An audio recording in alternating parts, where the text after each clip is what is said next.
703. Hi, I'm Rebecca from 703. Hey everyone, welcome back to our English broadcasting show. Hey guys, today we are going to talk about Animal Farm and the writer. The writer is George Orwell. Animal Farm is a story about animals, but it's actually about people and power. Let's learn keywords today.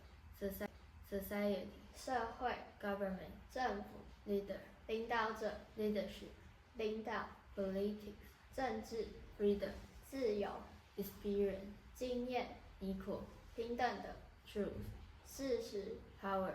力量权力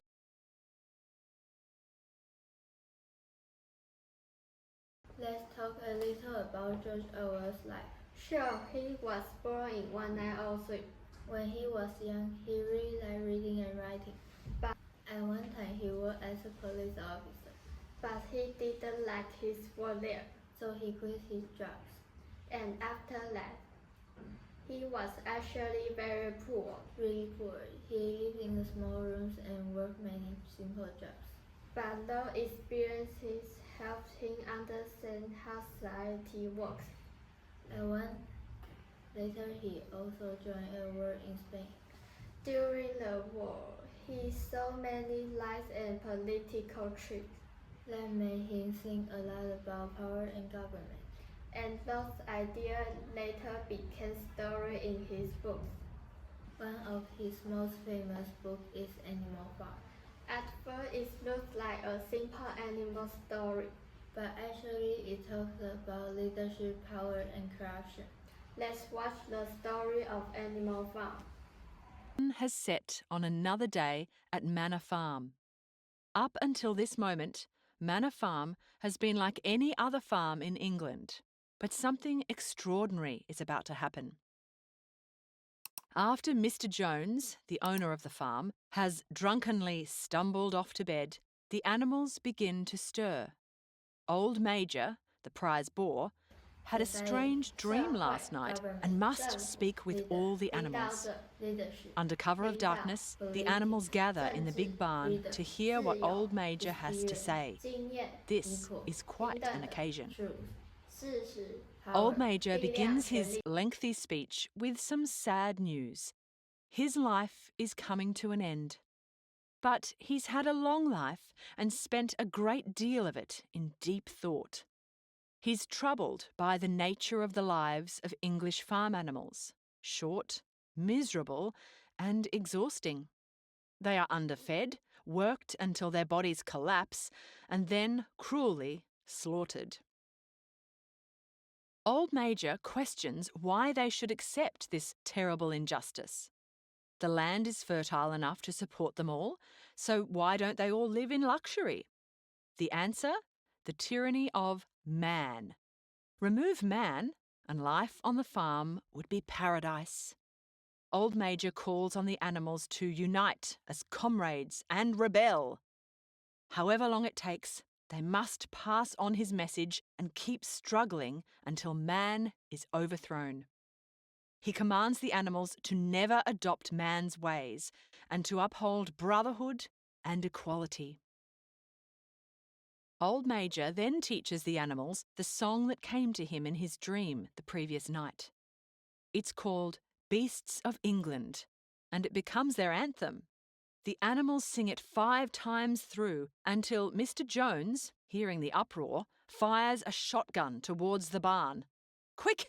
Get to your stalls and perches, everyone! A few days later, Old Major dies in his sleep and is buried in the orchard. In the months that follow, secret preparations are made for the future rebellion. The pigs, led by Napoleon and Snowball, use Old Major's teachings to create animalism, a new system of thought. The pigs work hard to teach animalism to the other animals. Some are a bit slow to catch on. The pig's job is made even more difficult by Moses, Mr. Jones's special pet raven. He spreads misinformation about Sugar Candy Mountain, a mysterious but alluring concept of the afterlife. Some animals actually fall for it. But the 2 great cart horses, Boxer and Clover are loyal to the pig's cause and help persuade the simpler animals. The rebellion comes much sooner than anyone expects. One day, Mr. Jones becomes so lazy and drunk that he neglects to feed the animals. Big mistake. By nightfall, the animals are hangry and fed up. Time for some cow power. One of the cows rams the store shed so the starving animals can help themselves to the grain bins. It doesn't take long before Jones and his men bear down on the animals with whips. But the animals turn on the men, kicking and butting them until they flee in terror. Even Mrs. Jones slips out of the farm with Moses flapping after her. Hooray! The farm is theirs.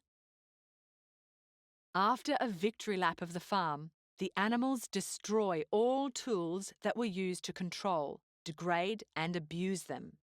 Snowball even burns the ribbons used to tie the horses' manes on market days. He declares that all animals shall go naked. Napoleon then leads them to the store shed where they eat their fill. That night, the animals sleep like babies. The next morning, the animals rush out into the pasture together, wild with euphoria. After a tour of their glorious farm, they enter the farmhouse. They're shocked by the luxury inside. Those greedy Joneses. The pigs decide to keep the farmhouse as a museum. No animal shall live in it. After breakfast, Napoleon and Snowball announce that the harvest will begin today. They also reveal that they've learned how to read and write using some abandoned children's books. The pigs then lead the animals to the main gate, onto which the farm's new name is painted, Animal Farm. Then they return to the barn, where Snowball writes the 7 commandments on the outer wall. These are the laws the animals must now live by. Now to the hayfield. No, wait, the poor cows need milking. The pigs perform this task very well, generating 5 buckets of frothy, creamy milk. They'll all get to share it, right, Napoleon? That evening, after a long day in the field, the animals notice that the milk has disappeared. Surely the pigs haven't kept it all. They wouldn't do that, would they? George Orwell wrote a famous quote. Let's learn it. All animals are equal, but some animals are more equal than others. 所有动物一律平等，但有些动物比其他动物更平等。Where can we check out the book? We can check out the book in our library at school. Oh, I can't wait to go to the library. What are you waiting for? Let's go to the library together. See you next time. Bye bye. Hey,